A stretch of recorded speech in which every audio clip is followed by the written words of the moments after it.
स्वागत है आप सभी का एक बार फिर से एक नए वीडियो लेक्चर में, जहां पे आज के इस लेक्चर में हम कवर करेंगे हिमाचल प्रदेश के हिस्ट्री को, जिसमें हम मुख्यतः फ्रीडम स्ट्रगल और एडमिनिस्ट्रेटिव हिस्ट्री आज कवर करेंगे थ्रू एमसीक्यू। तो विदाउट वेस्टिंग एनी टाइम चलिए शुरू करते हैं। तो पहले प्रश्न के साथ पहला प्रश्न हमारे पास है जटोग रिवोल्ट के बारे में। कहता है कि जटोग रिवोल्ट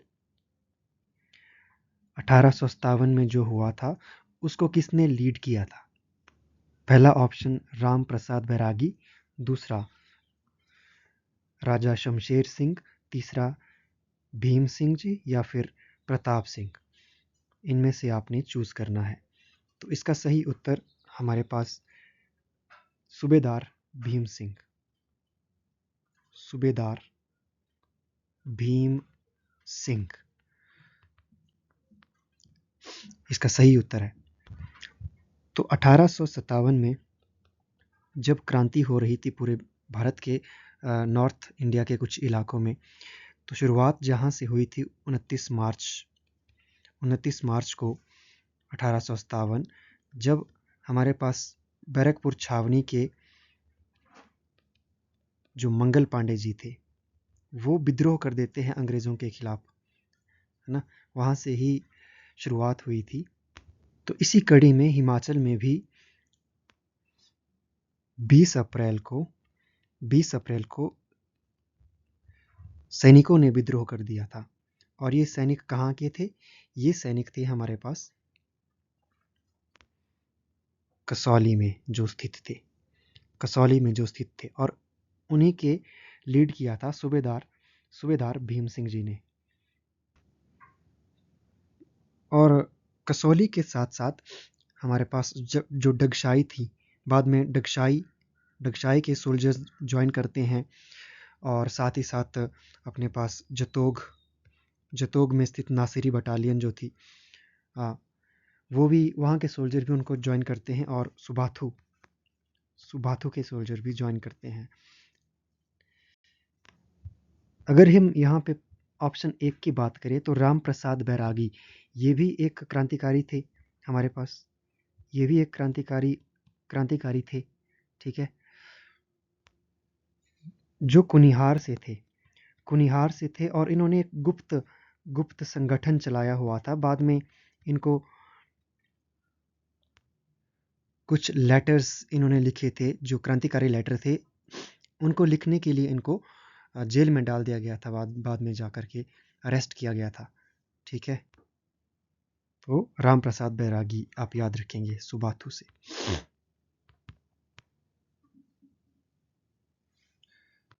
तो अगर हम बात करें राजा शमशेर सिंह, जो कि बुशहर के राजा थे, और ये एकमात्र पहाड़ों के राजा थे जिन्होंने ब्रिटिशर्स को सपोर्ट नहीं किया था 1857 में। क्या हुआ था कि 1857 में ब्रिटिशर्स जब विद्रोह हुआ था इनके खिलाफ, तो विद्रोह को दबाने के लिए इन्होंने स्थानीय राजाओं की मदद ली थी। कुछ राजाओं ने मदद की थी, लेकिन बुशहर के राजा शमशेर सिंह ने बिल्कुल इनके साथ कोऑपरेट नहीं किया था, ठीक है। और दूसरा प्रताप सिंह था एक ऑप्शन में, प्रताप सिंह हमारे पास युवराज थे कुल्लू के युवराज, कुल्लू रियासत के। तो इन्होंने भी अंग्रेज़ों के खिलाफ विद्रोह कर दिया था, और बाद में जाके प्रताप सिंह को कैप्चर कर दिया जाता है ब्रिटिशर्स द्वारा, और धर्मशाला में इनको फांसी दे दी जाती है, ठीक है। तो ये आप कुछ क्रांतिकारियों के नाम याद रखेंगे, राम प्रसाद बैरागी जी, और शमशेर सिंह जी, और कुल्लू के ये प्रताप सिंह, और मुख्य इम्पोर्टेंट जो भीम सिंह जी, सूबेदार भीम सिंह जी, ठीक है। अगला प्रश्न हमारे पास बोलता है कि इनमें से ब्रिटिशर्स को 1857 में किन्होंने सपोर्ट नहीं किया था। अलग अलग राजाओं के नाम यहाँ दिए हुए हैं, जिसमें श्री सिंह, हीराचंद और राणा किशन सिंह और राजा शमशेर सिंह। तो ये हमने देख लिया, राजा शमशेर सिंह इसका करेक्ट आंसर है, जो बुशहर के थे।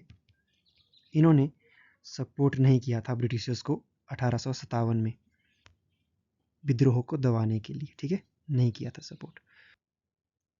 वहीं ऑप्शन ए में श्री सिंह दिया है। श्री सिंह चंबा के राजा थे। इन्होंने सपोर्ट किया था ब्रिटिशर्स को, सपोर्ट किया था ब्रिटिशर्स को, ठीक है, और मदद भी की थी इन्होंने। और अपने जो सैनिक थे अपने राज्य से उन्होंने भेजे थे विद्रोह को दबाने के लिए डलहौजी और ब्रिटिशर्स की मदद की थी। तो वहीं राजा हीराचंद अपने पास बिलासपुर के राजा थे, बिलासपुर के राजा, और इनको तो ब्रिटिशर्स ने 21 तोपों की सलामी भी दी थी। तो ये भी अंग्रेज़ों के सपोर्ट में आए थे 1857 के विद्रोह में। और यहाँ पे अगर हम कनेक्ट करें हीराचंद के साथ, तो इनके काल को बिलासपुर का गोल्डन एज बोलते हैं, ठीक है, गोल्डन एज, क्योंकि इन्होंने जो कर थे, जो टैक्सेस थे, उनमें सुधार लाए थे। हालांकि इन्होंने ब्रिटिशर्स को सपोर्ट किया था 1857 के विद्रोह में, ठीक है। और राणा किशन सिंह की अगर बात करें, राणा किशन सिंह, तो ये भागल रियासत के राजा हुआ करते थे। ये भी ब्रिटिशर्स को सपोर्ट कर रहे थे 1857 में, और इनको बदले में ब्रिटिशर्स ने राजा का टाइटल दिया। राजा का टाइटल देने के साथ साथ खिल्लत भी दे दी थी। खिल्लत वैसे तो अपने पास जो वस्त्र थे, ये मुगलों के टाइम से जो मुगल जो किसी से प्रसन्न होते थे, मुगल जो सो कॉल्ड राजा बोलते थे, मुगलों के जो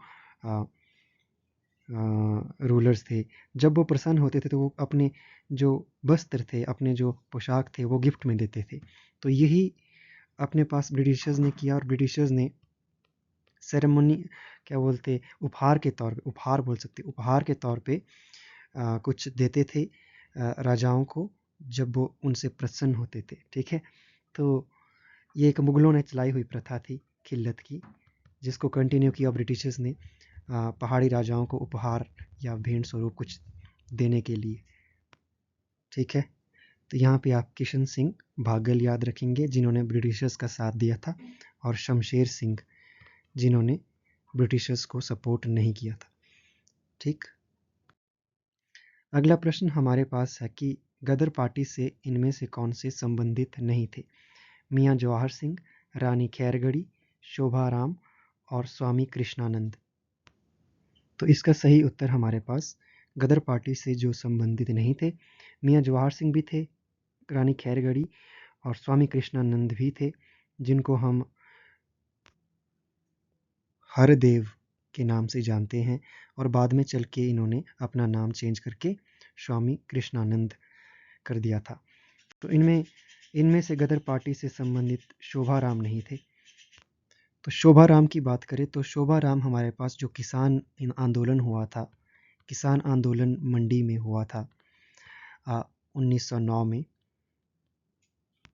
तो उस मूवमेंट को लीड करने वाले शोभाराम जी थे, ठीक है।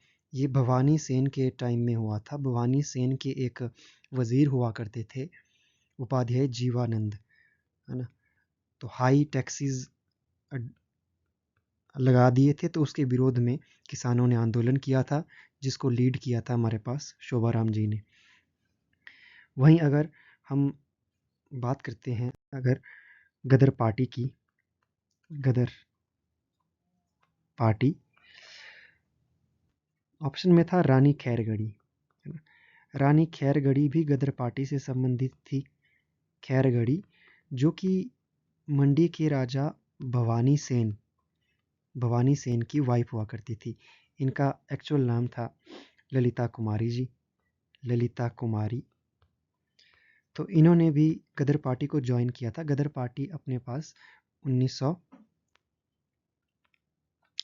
1914-15 में थी। एक्चुअल जो गदर पार्टी की स्थापना हुई थी वो कहाँ पे हुई थी? तो वो सैन फ्रांसिस्को शहर जो यूएसए का है वहाँ पे की गई थी लाला हरदयाल द्वारा। लाला हरदयाल जी द्वारा किस लिए की गई थी? ताकि ब्रिटिशर्स के रूल को भारत में उखाड़ के फेंका जाए। तो इसी पार्टी से इन्फ्लुएंस होकर के मंडी में हमारे पास एक ललिता कुमारी जी थे, खैरगढ़ी जी थी 1914-15 में। हालांकि 1913 में सैन फ्रांसिस्को में इसकी स्थापना हुई थी, लेकिन भारत में भी कुछ लोगों ने ज्वाइन किया था। उन्हीं में से मंडी की रानी खैरगढ़ी भी थी, उनकी मेंबर, और इसके अलावा गदर पार्टी के अन्य मेंबर्स में मियाँ जवाहर सिंह जी थे। ठीक है, एक तो मियाँ जवाहर सिंह जी थे। उसके बाद हमें इसके मेंबर्स भाई हीरदाराम, और एक हमने बात करी थी हरदेव जी। ये सारे गदर पार्टी से संबंधित थे, जिन्होंने बाद में चल के जब गदर पार्टी के मेंबर्स को पकड़ा जाने लगा तो ये फिर बद्रीनाथ जाके इन्होंने अपना नाम चेंज करके फिर कृष्णानंद कर दिया था। स्वामी कृष्णानंद। ठीक है, तो ये आप ध्यान में रखेंगे। गदर पार्टी अगर मंडी डिस्ट्रिक्ट की बात करें 1914-15 में एक्टिव रहे, और नागचला डकैती में गदर पार्टी का हाथ था, नागचला में। ठीक है, और उसके मेंबर्स आप ध्यान में रखेंगे जो जो यहाँ पे बताए गए। चलते हैं अगले प्रश्न की। अगला क्वेश्चन हमारे पास है कि जुग्गा मूवमेंट आपका किसके कार्यकाल में हुआ था? उगार सेन, राजा अमरचंद, राजा भवानी सेन, या राजा आनंद चंद? तो ये राजा अमरचंद के समय में हुआ था। अमरचंद बिलासपुर के राजा थे, और ये सन 1884 में ये मूवमेंट होता है, जुग्गा मूवमेंट 83-84 में। ठीक है, सो ये भी राजा के जो ऑप्रेसिव रूल था उसके खिलाफ हुए थे, जिसमें टैक्स इम्पोजिशन कर दिया था राजा ने ज़्यादा। तो इसमें जुग्गा इसलिए क्योंकि झोंपड़ी में बंद करके अपने आप को एक एक गेड़वी नामक जगह है, गेड़वी, तो वहाँ पे एक ब्राह्मण परिवार था, उसने अपने आप को आग के हवाले कर दिया था, इसलिए जुग्गा नाम इसका पड़ा। ठीक है, अपनी झोंपड़ी में सरकार के राजा के खिलाफ जब प्रोटेस्ट कर रहे थे, तो ये एक तरीका था उनका। ठीक है, इसलिए इनका नाम जुग्गा मूवमेंट पड़ा, जो बिलासपुर में अमरचंद के समय में हुआ, राजा अमरचंद के टाइम में 83-84 के आसपास। वहीं ऑप्शन ए की अगर हम बात करें, राजा उगार सेन हमारे पास सुकेत के राजा, तो उनके समय में भी मूवमेंट्स हुए 1862 में और एक 1876 में।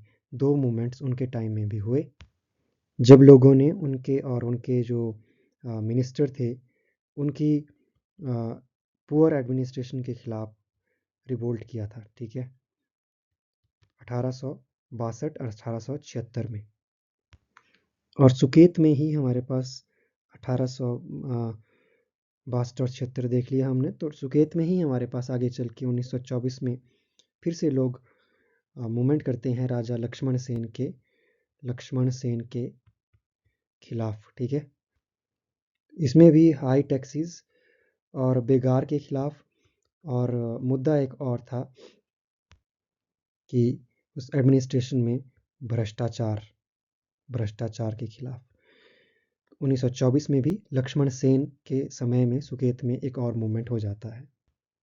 वहीं अगर भवानी सेन की हम बात करें, भवानी सेन तो हमने देख लिया था कि मंडी के जो राजा थे, रानी खैरगढ़ी जिनकी पत्नी हुआ करती थी, गदर पार्टी की मेंबर जो हुआ करती थी, तो उनके खिलाफ भी जब 1909 में जो किसान आंदोलन हुआ था, ये हमने देख लिया था। और आनंद चंद, राजा आनंद चंद, तो आनंद चंद हमारे पास बिलासपुर के राजा थे।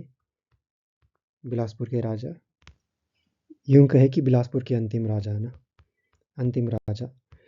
और ये आपके जब पार्ट सी बिलासपुर बना था, पार्ट सी, तो उसके पहले चीफ चीफ कमिश्नर बने थे बिलासपुर पार्ट सी स्टेट के। आप बताएंगे कि हिमाचल जब पार्ट सी बना तो उस टाइम पहले चीफ कमिश्नर कौन थे? तो जब पार्ट सी बने तो बिलासपुर अलग था, ठीक है। बिलासपुर 1954 में जाके हिमाचल में मिलता है, तब तक ये भी पार्ट सी स्टेट था। तो हिमाचल के पहले चीफ कमिश्नर कौन थे, ये आप बताएंगे। तो ये बिलासपुर के जो अंतिम राजा थे, ये बिलासपुर स्टेट के पार्ट सी स्टेट के फर्स्ट चीफ कमिश्नर रहे। साथ ही साथ आगे चल के लोकसभा के मेंबर रहे, राज्यसभा के भी मेंबर रहे और विधानसभा के भी ये मेंबर रहे, ठीक है। जो आनंद चंद, कौन? आनंद चंद। इसके अलावा जो सुकेत की हमने बात की थी पिछले स्लाइड में, सुकेत में आगे जाके एक सत्याग्रह होता है, सुकेत सत्याग्रह के नाम से उसको हम जानते हैं। 18 फरवरी 1948 को सुकेत को भारत या हिमाचल प्रदेश में मिलाने के लिए एक सत्याग्रह होता है, जिसको सुकेत सत्याग्रह के नाम से हम जानते हैं। पद्मदेव इसमें प्रमुख लीडर के तौर पे थे। एक पद्मदेव भी थे, हमारे पास दौलत राम सांख्यान भी थे। और इस सुकेत सत्याग्रह जो 18 फरवरी 1948 को हुआ था, इसको ट्रिब्यून ने बोला था, ट्रिब्यून ने हेडलाइन में अपने लिखा था कि 7 डेज दैट शुक हिमालय, ठीक है। तो मतलब 7 दिन तक ये चला था और अंततः सुकेत रियासत का हिमाचल में विलय हो गया था, यूं कहे तो। नेक्स्ट क्वेश्चन देखते हैं कि दुजम मूवमेंट रामपुर बुशहर में किस साल हुआ था? 1876, 1898, 1906 या फिर 1948, ठीक है। यहाँ पे जो करेक्ट आंसर है वो 1906, दुजम मूवमेंट 1906 में हुआ था। आप बताएंगे दुम मूवमेंट, ये भी हमारे पास रामपुर बुशहर रियासत में हुआ था। रामपुर के एग्जैक्टली हम बात करें, रोहड़ू उस टाइम था। 1859 में दुम मूवमेंट हुआ था। अलग अलग जगह स्टेट के बाद में चल के दुम हुआ था, लेकिन यहाँ पे दुजम मूवमेंट है, तो ये 1906 में ये हुआ था। और ये 1906 का दुजम मूवमेंट आपके पास नॉन कॉपरेशन मूवमेंट था, ठीक है। ये आप ध्यान में रखेंगे। तो 1898 की अगर हम बात करें तो 1898 में हमारे पास ठियोग में मूवमेंट हुआ था, ठीक है। कहाँ पे? ठियोग में एक किसानों ने ये आंदोलन किया था ठियोग में, जब हमारे पास लोगों का आपके पास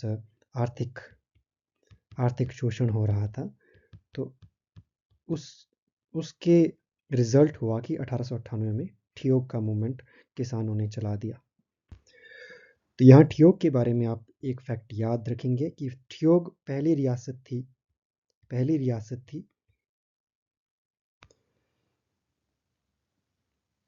हिमाचल की पहली रियासत थी जिसने भारत में विलय हो गई थी, ठीक है, विलय हो गई थी। First princely state to merge in union of India, ये आप ध्यान में रखेंगे। 1876 आप याद रखेंगे, पहले डिस्कस हो चुका है। सुकेत का मूवमेंट है ना, राजा उगार सेन वाला जो था।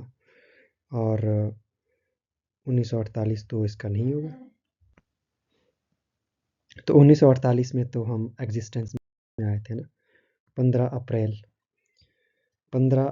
अप्रैल 1948 को तो हिमाचल प्रदेश एक पार्ट सी स्टेट के रूप में सामने आया था, है ना।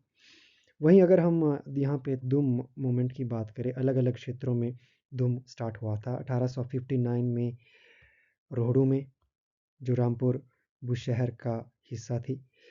और उसके अलावा धूम मूवमेंट 1877 में हमारे पास नालागढ़ में और 1878 में सिरमौर में होता है। तो इस तरह से अलग अलग जगह पे धूम मूवमेंट चलता है, ठीक है। यहाँ आप बताएंगे कि चंबा पीपल्स डिफेंस लीग की स्थापना कब हुई थी? चंबा पीपल्स डिफेंस लीग की स्थापना 1932 में हुई थी, ठीक है। अब कहाँ पे हुई थी? लाहौर में। तो ये सारे पॉलिटिकल मूवमेंट की तरफ अपने पास हिमाचल जब बढ़ रहा था, और हिमाचल में जब जो प्रजातंत्र आगे प्रजामंडल मूवमेंट जोर पकड़ रहा था, उसके इनिशियल फेज की कहानी है, ठीक है। तो अगला प्रश्न, धामी प्रेम प्रचारिणी सभा कब इस्टेब्लिश हुई थी? ऑप्शंस है 1927, 1927, 1937, 1938, 1939, ठीक है। धामी प्रेम प्रचारिणी सभा की बात हो रही है। तो ये 1937 में धामी प्रेम प्रचारिणी सभा की स्थापना हुई थी। प्रेम प्रचारिणी सभा धामी में, जो बाद में चल के हमारे पास धामी रियासती प्रजामंडल बन जाता है। रियासती प्रजामंडल कब बनता है? ये आगे चल के 1939 को 13 जुलाई 1939 को, ठीक है। धामी प्रजामंडल। यहाँ पे आप देख सकते हैं कि लोग हैवी टैक्सेस से काफ़ी दुखी थे, है ना। बेगार नामक जो प्रथा थी उससे दुखी थे, है ना।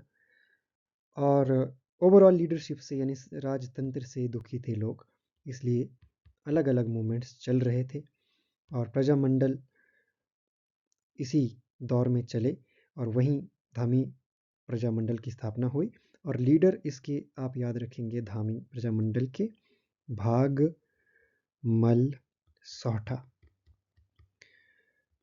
सोहटा जी थे। साथ ही साथ एक लीडर और थे हमारे पास, सीताराम जी और भागमल सोहटा धामी प्रजामंडल से संबंधित। वहीं अगर हम 1927 की बात करें, तो यहाँ पे all India state peoples conference 1927 में हुई थी, जहाँ पे देश के अलग अलग भागों से प्रजामंडल, है ना, लोग आए थे और एक प्रजामंडल की स्थापना का ये अपने पास मुख्य पॉइंट था, जहाँ के बाद प्रजामंडल बनने स्टार्ट हो चुके थे ऑल इंडिया में, और लोकतांत्रिक मांगों को उठाने के लिए लोग आगे आए थे, ठीक है। अगर हम 1938 की बात करें, 1938 और 1939, 1938 में हमारे पास ये भागल प्रजामंडल बना, जिसके लीडर अपने पास जीवाणु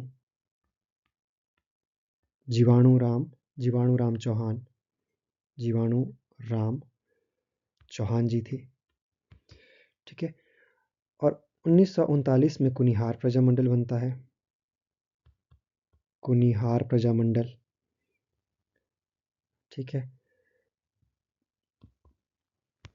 और कुनिहार के जो राणा हुआ करते थे, कुनिहार के राणा हरदेव, हरदेव सिंह। और ये मान जाते हैं कि हम डेमोक्रेसी को एक्सेप्ट करेंगे, डेमोक्रेसी यानी लोकतंत्र, ठीक है। और कुनिहार प्रजामंडल के जो लीडर थे उनमें आपके बाबा कांशीराम जी और दूसरे अपने पास गौरी शंकर जी, गौरी शंकर जी कुनिहार प्रजामंडल से संबंधित। वहीं 1939 में ही अपने पास सिरमौर का जो प्रजामंडल है वो भी बन जाता है, सिरमौर में प्रजामंडल बनता है। इसके जो प्रमुख नेता थे वो थे शेरजंग जी, चौधरी शेरजंग, चौधरी शेरजंग जी, ये आप याद रखेंगे। और यहाँ पे एक मुख्य आदमी और अपने पास जो शिवानंद रमौल, शिवानंद रमौल जी, इनको भी आप याद रखेंगे। सिरमौर प्रजामंडल से संबंधित चौधरी शेरजंग जी, शिवानंद रमौल जी। ये जो कांशीराम थे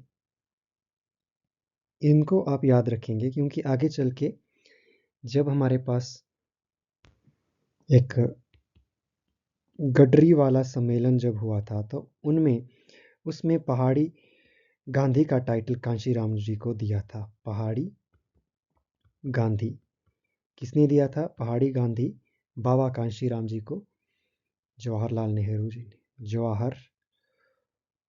जवाहरलाल नेहरू ने, ठीक है।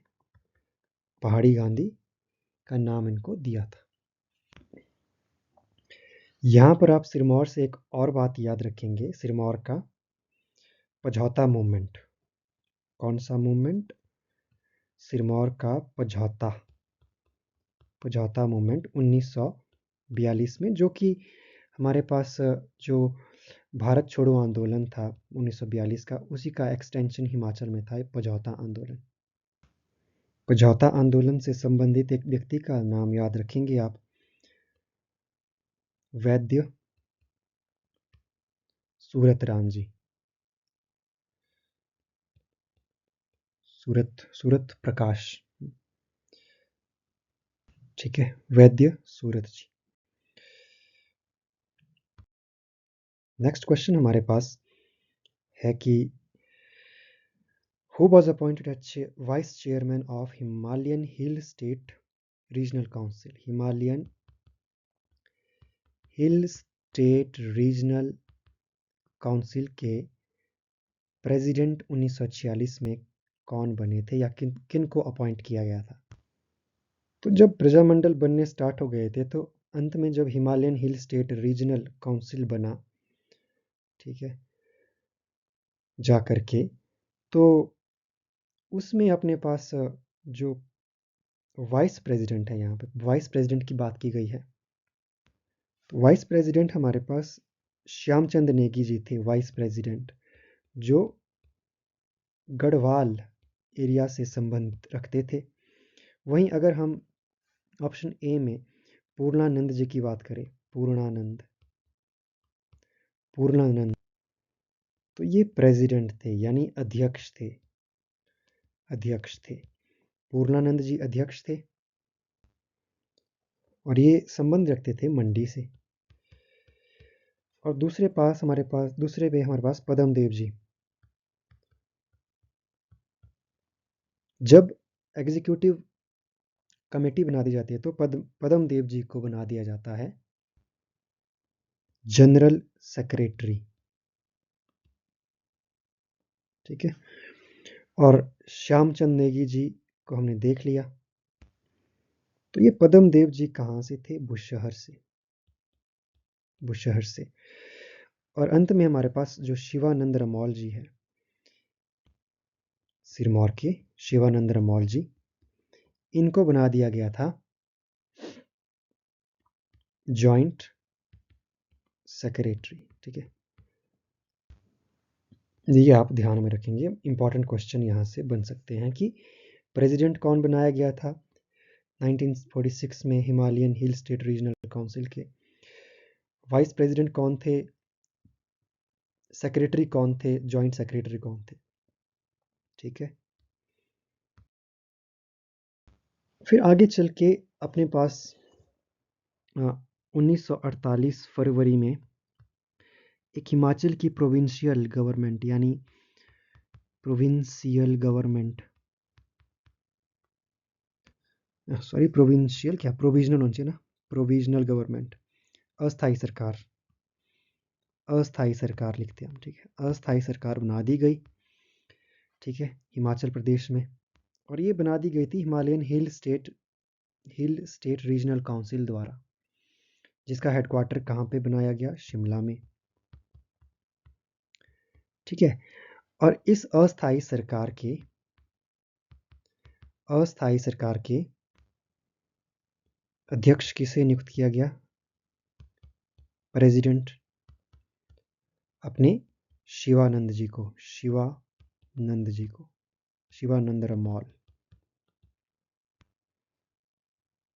और जो हमारे सदाराम, एक और मेंबर्स इनमें कुछ थे, सदाराम चंदेल जी, सदाराम चंदेल जी बिलासपुर से थे। और पदमदेव जी कहाँ से थे, रोहड़ू यानी बुशहर का इलाका जो था, बुशहर रियासत उस टाइम पे। और देन मुकुंद लाल जी सुकेत से, ठीक है। और हम देखते हैं कि पदम देव जी के नेतृत्व में आगे चल के, जो पीछे डिस्कस किया था हमने, आगे चल के 18 फरवरी 1948 को सुकेत को पहला टारगेट चूज कर दिया जाता है। पदम देव जी की लीडरशिप में सुकेत सत्याग्रह चला दिया जाता है। और वो सक्सेस हो जाते हैं। और ट्रिब्यून की वो खबर हमें याद आती है कि 7 days that shook the Himalayan state, कि वो 7 दिन जिसने हिमालय के इस स्टेट को हिला कर रख दिया। मतलब सत्याग्रहियों ने सुकेत सत्याग्रह में ये कारनामा किया। लेकिन आगे चल के जब अपने पास 2 धड़ों में ये गुट बन जाता है, एक वो जो सपोर्ट कर रहे थे कि आ, आ, राजाओं द्वारा शासन या राजाओं के शासन को एक्सेप्ट करें, और एक ये वो जिनको वाई एस परमार जैसे लीडर सपोर्ट कर रहे थे कि लोकतांत्रिक सरकार बने हिमाचल प्रदेश में। पदम देव जी और वाई एस परमार चाहते थे कि कोई राजा ना हो, है ना, लेकिन कुछ लोग थे जो राजाओं के भी समर्थन में थे। आगे चल के वाई एस परमार जी के और उनके आइडिया के पक्ष में जो थे, उनकी जीत हो जाती है, ठीक है। और दोनों वाई एस परमार जी और पदम देव जी दिल्ली जाते हैं, ठीक है, सरदार पटेल से मिलते हैं और उनको अपना पक्ष रखते हैं, ठीक है, और उनकी विजय हो जाती है, ठीक है। नेक्स्ट क्वेश्चन, आज का शायद अंतिम प्रश्न है ये। तो ये है कि Himachal Pradesh part C state कब बना, 1948 में, 51 में, 56 में या 1971 में। तो हिमाचल प्रदेश जब 15 अप्रैल 1948 को जब एग्जिस्टेंस में आया, ठीक है,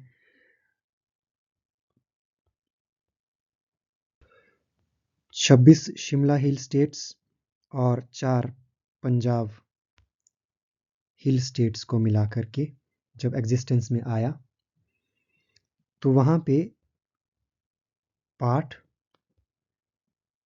कौन सा बना, चीफ कमिश्नर्स प्रोविंस बना, चीफ कमिश्नर्स प्रोविंस बना, ठीक है,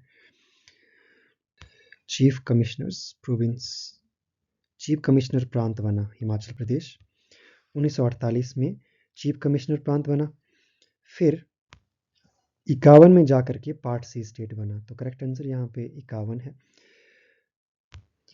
हमने देखा था कि बिलासपुर कब मिला था हिमाचल में। बिलासपुर 1954 में, पीछे क्वेश्चन में हमने डिस्कस किया था। 1954 में बिलासपुर हिमाचल में मिल जाता है ना। और इस तरह से मर्जर चलता रहता है। 1966 में कुछ स्टेट्स मिलते हैं और 51 तक को Himachal Pradesh part C state बनता है। ठीक है। 56 में जाकर के हम एक यूनियन टेरिटरी बनते हैं और 1971 में हम एक पूर्ण राज्य के रूप में सामने आते हैं। देखते हैं इसको। तो 1948 को हम चीफ कमिश्नर प्रांत बने, चीफ कमिश्नर। और first chief commissioner Himachal Pradesh के चीफ कमिश्नर जो बने NC मेहता जी। ठीक है। अब आगे कुछ रहे तो उसके बाद 1951 में जाकर के हम पार्ट सी स्टेट बनते हैं। और पार्ट सी स्टेट बनने के साथ साथ एक विधानसभा विधानसभा बना दी जाती है, 36 मेंबर्स जिसमें होते हैं। और इस पार्ट सी स्टेट के LG लेफ्टिनेंट गवर्नर के अंडर रखा जाता है। और पहले जो lieutenant governor part C state के हमारे पास लेफ्टिनेंट जनरल हिम्मत सिंह बन जाते हैं। ठीक है। और जब 1952 में इलेक्शन जब होते हैं तो YS परमार जी पहले CM हिमाचल प्रदेश के बन जाते हैं। साथ ही साथ पद्म देव जी और गौरी प्रसाद जी, पंडित गौरी प्रसाद जी, ये मिनिस्टर्स बनते हैं। ठीक है। साथ ही साथ पहले जो चीफ सेक्रेटरी हिमाचल प्रदेश के KL मेहता जी बन जाते हैं। KL मेहता, यहाँ पे NC मेहता हम ध्यान में रखेंगे, चीफ कमिश्नर थे और KL मेहता जी फर्स्ट चीफ सेक्रेटरी थे। और 1 नवंबर 1956 में हम एक यूनियन टेरिटरी बनते हैं, यानी एक केंद्र शासित प्रदेश बन जाते हैं। और केंद्र शासित प्रदेश लेफ्टिनेंट गवर्नर के अंडर आ जाता है। और जो विधानसभा थी उसको भंग कर दिया जाता है और उसके स्थान पर आ जाती है क्षेत्रीय परिषद,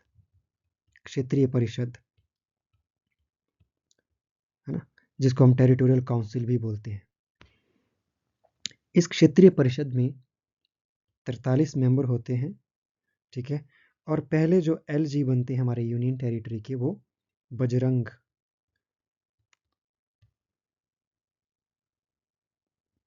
बहादुर जी बनते हैं। ठीक। और जो टेरिटोरियल काउंसिल है उसके पहले चेयरमैन कौन बनते हैं? पहले चेयरमैन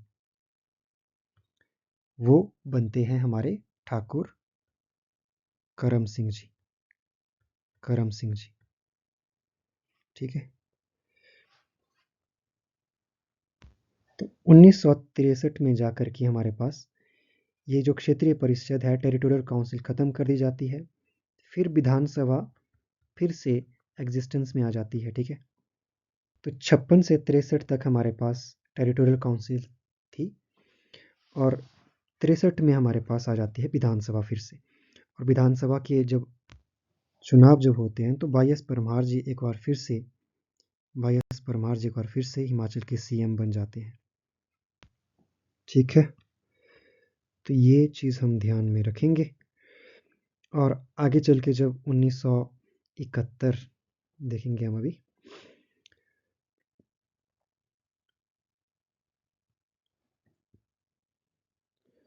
आगे चल के हमारे पास 1966 में अपने पास कांगड़ा, कुल्लू,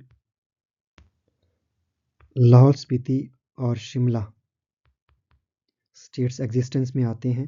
क्योंकि स्टेट रीऑर्गेनाइजेशन कमीशन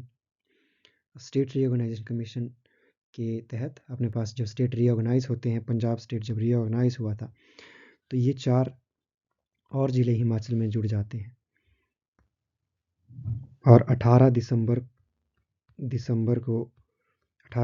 1970 को state of Himachal Pradesh act पास कर दिया जाता है पार्लियामेंट से, और 25 जनवरी 1971 को हम भारत के 18वें राज्य के रूप में एग्जिस्टेंस में आते हैं। फिर आगे चल के कुछ ज़िलों को फिर से रीऑर्गेनाइज कर दिया जाता है ना, जैसे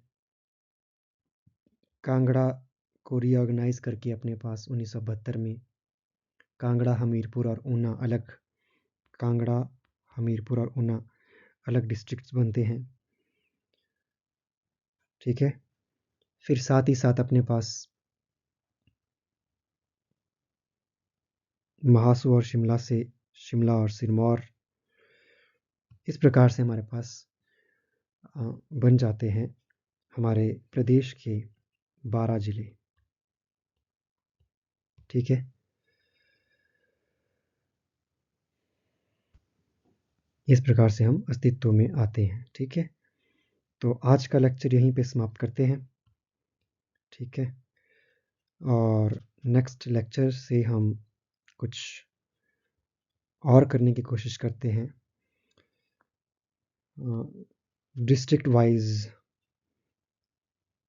डिस्ट्रिक्ट वाइज कवर करेंगे हम नेक्स्ट लेक्चर में।